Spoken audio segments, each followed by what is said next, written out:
함께 보실 하나님의 말씀은 예레미야 33장 1절에서 13절까지의 말씀입니다. 구약성경 1105페이지 전으로 있습니다. 예레미야 33장 1절에서 13절까지의 말씀을 드라마 바이블로 봉독하겠습니다. 예레미야가 아직 시위대 뜰에 갇혀 있을 때 여호와의 말씀이 그에게 두 번째로 임하니라.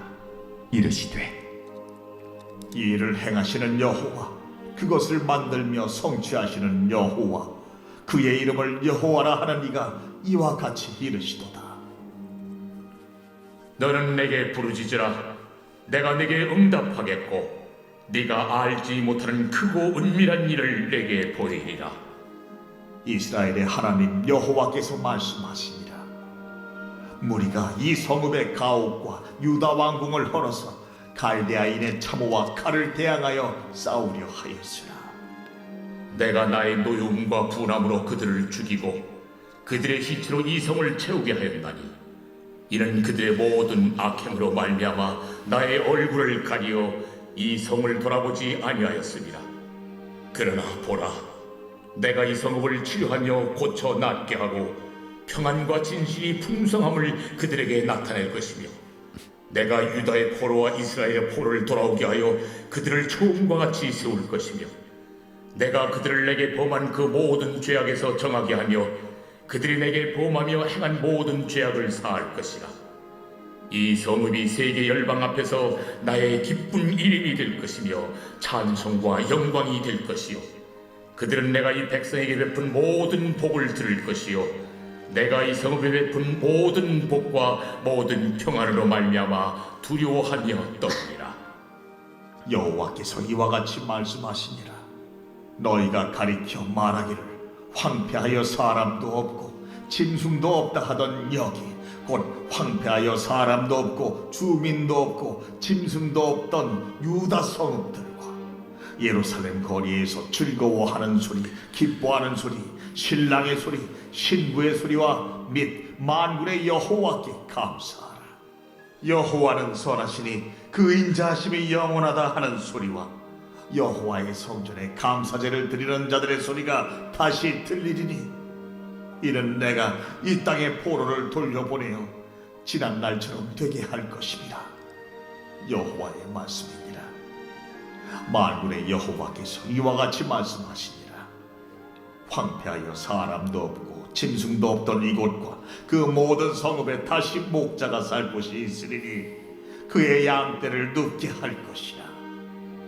산지 성읍들과 평지 성읍들과 네겝의 성읍들과 베냐민 땅과 예루살렘 사면과 유다 성읍들에서 양떼가 다시 계수하는 자의 손 아래로 치나리라. 여호와께서 말씀하십니다. 아멘. 함께 읽은 본문의 말씀을 가지고 고난을 넘는 힘이라는 제목으로 말씀 나누고 기도하도록 하겠습니다. 맡겨진 사명을 감당해도 내 삶의 환경과 형편은 마치 사로잡혀 있는 감옥처럼 옴짝달싹 못하게 하는 슬픔과 고통의 담장 같을 때가 있습니다. 믿음을 가지고 살고 또 사명을 감당할 때 하나님이 모든 형편들을 좋게 풀어주시면 좋겠지만 그렇지 못할 때도 있다는 것이에요. 그런 감옥 같은 환경, 어려움들이 우리에게 재정적이나 혹은 건강적인 어려움으로 찾아오기도 합니다. 혹은 힘든 인간관계나 혹은 나 요동치는 감정이 그런 지속적인 괴로움일 수도 있습니다. 하나님 뜻을, 사명을 잘 감당하고 싶은데 나를 얽어매는 문제와 어려움들이 있다는 것이죠. 예레미야에게는 그가 말씀을 전한 동족 유대인들 그리고 지도자들이 왕과 종교 지도자들이 그런 괴로움이 아니었을까 생각을 해봅니다. 아무리 하나님의 말씀을 전해도 어떻습니까? 들을 생각을 하지를 않습니다. 자기 스스로에 대해 돌아볼 생각을 그들은 전혀 하지 않고 예레미야가 전한 말씀만을 싫어하고 미워했어요. 단지 듣지 않는 수준이 아니라 적극적으로 적대하지 않았습니까? 그들이 듣기에 좋은 소식이 아니었기 때문에 왕은 시위대 뜰에 예레미야를 가두었다라고 기록하고 있습니다. 입을 막아서 사람들의 요동함을 막고 세상 분위기를 소위 좋게 바꾸려고 그런 선택을 했을 것입니다. 하지만 하나님께서 그렇게 갇혀있는 예레미야로 보고 듣게 하시는 말씀이 무엇이었다라고 오늘 본문이 말하고 있습니까? 함께 오늘 본문 1절에서 3절의 내용을 같이 한 목소리로 읽어보도록 하겠습니다. 같이 읽습니다. 시작. 예레미야가 아직 시위대 뜰에 갇혀 있을 때에 여호와의 말씀이 그에게 두 번째로 임하니라. 이르시되 이를 행하시는 여호와, 그것을 만들어 성취하시는 여호와, 그의 이름을 여호와라 하는 이가 이와 같이 이르시도다. 너는 내게 부르짖으라. 내가 내게 응답하겠고 내가 알지 못하는 크고 은밀한 일을 내게 보이리라. 아멘. 사명에 순종했는데 만난 상황이 어떻습니까? 적대와 증오입니다. 낙심이 밀려들지 않겠습니까? 낙심의 유혹이 찾아올 것입니다. 말씀 순종했는데, 직분 감당했는데, 주신 말씀대로 살았는데 왜 내 삶에 이런 일이 찾아오는가? 원망하는 마음이 들 수도 있겠죠. 우리도 그렇지 않습니까? 사랑하는 마음으로 복음을 전했는데 돌아오는 반응이 내가 그 복음을 듣고 회개하고 돌이켜야겠다가 아니라 핍박이고 모욕이고 괴롭힘과 따돌림 같은 반응이면 왜 내가 이런 일을 겪어야 하는가? 사랑해서 복음을 전했는데 왜 나에게 이런 반응이 돌아오는가 하는 낙심되는 마음이 밀려들 수 있습니다. 그런데 하나님은 그렇게 당하는 일로 힘겨운 자기 청지기를 홀로 내버려 두지 않으시고 오늘 말씀해 보니 찾아오셨다 기록하고 있습니다. 시위대 뜰에 갇혀 있었을 그때 하나님의 말씀이 임하셨어요. 그 방문하심이 예레미야에게는 그가 시위대 뜰에 갇혀 있을 때 일어난 사건이었다라고 합니다. 사명에 충성하다가 만난 일로 환난과 어려움 중에 있을 때 하나님이 찾아와 만나 주시는 줄 믿으시기를 바랍니다. 혼자 내버려 두지 않으시고 찾아오셔서 말씀으로 기도 가운데 만나 주시고 하나님의 뜻을 알려주십니다. 그리고 예레미야에게 주시는 말씀이 무엇입니까? 위로나 동정의 말씀이 아니에요. 하나님은 예레미야에게 하나님이 누구신지를 알려주십니다. 그리고 그 하나님이 어떤 일을 하시는 분인지를 일러주세요. 2절에서 하나님이 어떻게 예레미야를 향해 자신을 설명하십니까? 하나님은 자신의 일을 행하시고 그 일을 만들어 성취하는 분이시다라고 말씀을 하세요. 이는 하나님의 일을 행하다 시위대 뜰에 갇힌 예레미야에게는 그 어떤 말보다 위로가 되었을 것입니다. 자신은 하나님의 말씀을 전했는데 처한 형편은 어떻습니까? 전혀 그 말씀과 거리가 먼 현실에 처해 있는 것 같을 수 있었을 거예요. 예레미야는 자신이 한 일이 아무런 결실도 없는 것 같아서 낙심이 되었을 것입니다. 하나님 말씀을 전하면 제가 죄인입니다 하고 듣고 돌이켰으면 좋겠는데 사람들이 그렇게 반응하지 않는 거예요. 가두고 모욕하고 자신들이 하는 말이 옳다라고 밖에서 조롱합니다. 그렇지만 하나님은 예레미야에게 사명을 맡기신 자신께서 일을 행하시고 성취하는 분이십니다 라고 말을 하세요. 사람의 반응 때문에 낙심하지 말라고 돌보아 주시는 하나님의 음성인 줄로 믿습니다. 하나님이 하나님의 일을 이루신다는 것이에요. 그 하나님께서 예레미야에게 우리가 너무나 잘 알고 사랑하고 또 암송하는 구절의 명령을 주십니다. 무엇입니까? 하나님께 부르짖으면 하나님께서 응답하실 뿐만 아니라 예레미야가 알지 못하는 크고 비밀한 일들도 일러주시겠다는 것이에요. 그 비밀을 깨닫고 아는 것이 예레미야가 겪고 있는 고난을 견디고 이기게 하는 힘과 능력이 되기 때문입니다. 근데 하나님은 그냥 보여주겠다 하고 하지 않으세요. 네가 고생이 많구나. 사명을 행하다가 이런 어려움을 겪었으니 내가 보여주겠다라고 하지 않으시고 뭐라고 명령하십니까? 부르짖으라고 하세요. 하나님께 부르짖으라 간구하면 하나님이 그 크고 비밀한 일을 보여주시겠다는 것입니다. 오늘 저와 여러분의 새벽이 그렇게 부르짖는 시간과 장소가 되시기를 예수님의 이름으로 간절히 소원하고 축복합니다. 가만히 있으면 보여주시는 게 아니라 부르짖고 간구할 때 하나님이 크고 비밀한 일을 우리에게 일러주세요. 오늘 예수 그리스도의 제자된 성도가 그런 존재들 아니겠습니까? 비록 삶의 고난과 어려움이 있어도 하나님께서 주신 말씀이 있기에 이를 견디고 이기는 능력을 경험하는 것이 성도인 줄로 믿습니다. 이런 하나님께서 예레미야에게 이스라엘 백성들의 완고한 고집이 결코 하나님의 뜻을 거스르지 못할 것을 말씀하십니다. 그래서 4절에서 6절 말씀은 남유다 왕국이 바벨론에 패전하고 비참한 지경에 이르게 될 것을 예고하여 듣게 하십니다. 하지만 그 패전의 목적이 무엇이라고 하십니까? 함께 7절에서 9절까지 오늘 본문을 한 목소리로 읽어보도록 하겠습니다. 같이 읽습니다. 시작. 내가 유다의 포로와 이스라엘의 포로를 돌아오게 하며 그들을 처음과 같이 세울 것이며 내가 그들을 내게 범한 그 모든 죄악에서 정하게 하며 그들이 내게 범하며 행한 모든 죄악을 사할 것이라. 이 성읍이 세계 열방 앞에서 나의 기쁜 이름이 될 것이며 찬송과 영광이 될 것이요 그들은 내가 이 백성에게 베푼 모든 복을 들을 것이요 내가 이 성읍에 베푼 모든 복과 모든 평안으로 말미암아 두려워하며 떨리라. 아멘. 먼저 하나님은 이스라엘이 망하고 패전한 것이 다시 그들을 포로에서 돌아오게 하실 하나님의 계획 속의 과정인 것을 말씀하세요. 패전하는 것, 나라가 패망하는 것이 괴롭겠지만 이게 회복을 위한 과정인 것을 너는 내가 너에게 보여주는 크고 비밀한 일로 보라 하는 것입니다. 7절에서 유다와 이스라엘의 포로라고 하시는데 이는 남북으로 분단되었던 이스라엘 백성의 회복을 뜻하는 것입니다. 남유다만 회복해 주시는 게 아니라 먼저 망한 북이스라엘도 하나님이 같이 회복해 주신다는 것이에요.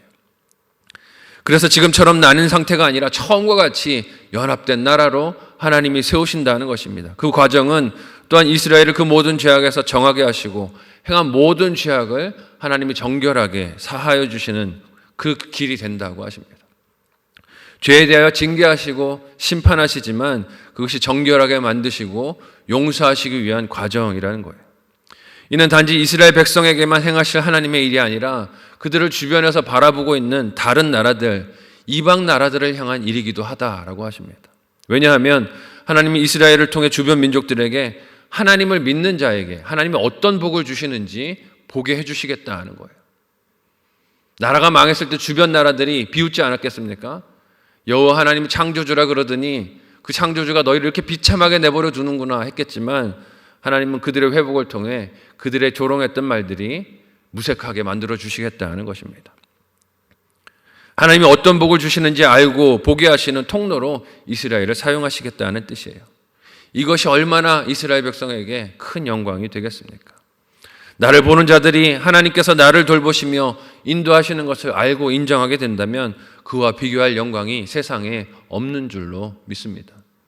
그런데 그런 하나님의 보호하시는 은혜는 우리가 고난과 어려움의 시간을 통과하는 모습과 과정 속에서 드러나는 경우가 많습니다. 이 땅을 살아가는 모든 사람들이 다 질병을 겪고 사망의 문제를 만나고 경제적인 어려움들을 겪지만 믿는 자들은 목자 되시는 예수 그리스도의 인도하심을 따르며 평안을 선포하고 나누지 않습니까? 그렇게 나눌 때 믿지 않는 자들이 놀라고 그 하나님을 바라보게 되는 것이에요. 그런 하나님의 복과 은혜를 바라보면서 신비하게 여기고 두려워하기도 합니다. 몇 해 전에 다큐멘터리와 영화로도 소개되었던 교회 오빠라는 영화 보신 적이 있는지 모르겠어요. 이관희 성도, 집사님의 이야기가 거기 다뤄집니다. 그 삶이 제 눈에는 그런 삶으로 보였어요. 믿지 않는 사람들의 눈에는 어떻습니까? 예수 믿어도 병 걸리네, 낫지 못하네, 저렇게 아파하다가 죽네 하고 바라볼 수 있습니다. 마치 실패한 인생처럼, 병에서 낫지 못한 인생처럼 보일 수 있어요. 반복되는 암의 재발과 고통에서도 그러나 하나님을 간절히 믿는 믿음으로 붙드는 그 삶의 모습이 저는 하나님이 지켜주시는 모습으로 보였어요. 세상 사람들은 하나님 믿어도 내 삶에 이런 고난이 오네 하고 신앙을 떠나는데 그분은 끝까지 하나님을 붙드시고 마지막 순간까지 하나님 사랑하는 모습으로 찬양하며 떠나가는 모습을 보여주었습니다. 그 사람의 믿음이 대단한 게 아니라 하나님이 지켜주시는 은혜가 참 귀하다 하는 생각이 들었어요. 하나님의 사랑으로, 하나님의 보호하심으로 보였습니다. 그것이 하나님이 성도에게 보여주시는 크고 비밀한 일들이 아니겠습니까? 이어서 하나님은 감옥에 갇힌 예레미야에게 어떤 일을 오늘 본문에서 보이십니까? 함께 10절에서 마지막 13절까지의 말씀을 좀 길지만 같이 한 목소리로 읽어보도록 하겠습니다. 같이 읽습니다. 시작. 여호와께서 이와 같이 말씀하시니라. 너희가 가리켜 말하기를 황폐하여 사람도 없고 짐승도 없다 하던 여기 곧 황폐하여 사람도 없고 주민도 없고 짐승도 없던 유다 성읍들과 예루살렘 거리에서 즐거워하는 소리, 기뻐하는 소리, 신랑의 소리, 신부의 소리와 및 만군의 여호와께 감사하라. 여호와는 선하시니 그 인자하심이 영원하다 하는 소리와 여호와의 성전에 감사제를 드리는 자들의 소리가 다시 들리리니 이는 내가 이 땅의 포로를 돌려보내어 지난 날처럼 되게 할 것임이라. 여호와의 말씀이니라. 만군의 여호와께서 이와 같이 말씀하시니라. 황폐하여 사람도 없고 짐승도 없던 이곳과 그 모든 성읍에 다시 목자가 살 곳이 있으리니 그의 양떼를 눕게 할 것이라. 산지 성읍들과 평지 성읍들과 네겝의 성읍들과 베냐민 땅과 예루살렘 사면과 유다 성읍들에서 양떼가 다시 계수하시는 자의 손 아래로 지나리라. 여호와께서 말씀하시니라. 아멘. 무슨 말씀입니까? 하나님이 보여주시는 크고 비밀한 일인 줄로 믿습니다. 크고 비밀한 일을 보여주시는 거예요. 너희 눈에는 폐허만 보이느냐? 주민이 없고 양떼가 없고 망한 나라만 보이느냐? 예레미야야, 너는 갇혀있지만 내가 너에게 이 크고 비밀한 비밀을 보여준다라고 말씀하십니다. 그 일은 사람들이 바벨론에 의해 파괴되고 약탈당한 유다 성읍들과 예루살렘을 보면서 아무것도 없다고, 남은 게 없다고, 하나님 우리 삶이 이게 뭐냐고 라고 원망하고 불평할 때 그 자리가 사람들의 기뻐하는 소리, 신랑 신부의 결혼을 통해 행복한 소리, 하나님께 드리는 예배의 소리로 차고 넘치게 될 것을 너에게 보여준다 말씀해 주시는 것이에요. 당장에 당하는 고난과 괴로움으로 그 미래가 불가능한 그림으로 여겨지겠지만 하나님은 부르신 사명을 감당하며 시위대 뜰에 갇혀있던 예레미야로 이를 보게 해 주십니다. 하나님이 주시는 이런 비전과 약속이 그 약속 안에 사는 성도가 고난을 넘는 힘이 되는 줄로 믿습니다. 오늘 우리의 삶에도 고난과 어려움이 있어요. 시위대 뜰에 갇힌 것 같은 환경이 있고 경제적인 어려움이 있고 건강에 문제가 있고 나를 두렵게 만드는 미래에 대한 걱정이 되는 뉴스들도 있습니다. 그걸 보는 것이 아니라 하나님이 주신 약속의 말씀을 보고 하나님이 주신 회복을 보고 믿음의 길을 보고 기도하고 부르짖는 저와 여러분의 오늘이 되시기를 바랍니다. 하나님이 그냥 보여준다고 하지 않으세요. 너는 내게 부르짖으라고 하십니다. 오늘 이 새벽이 그 하나님께 부르짖는 시간이 되시기를 예수님의 이름으로 간절히 소원하고 축복합니다. 아멘.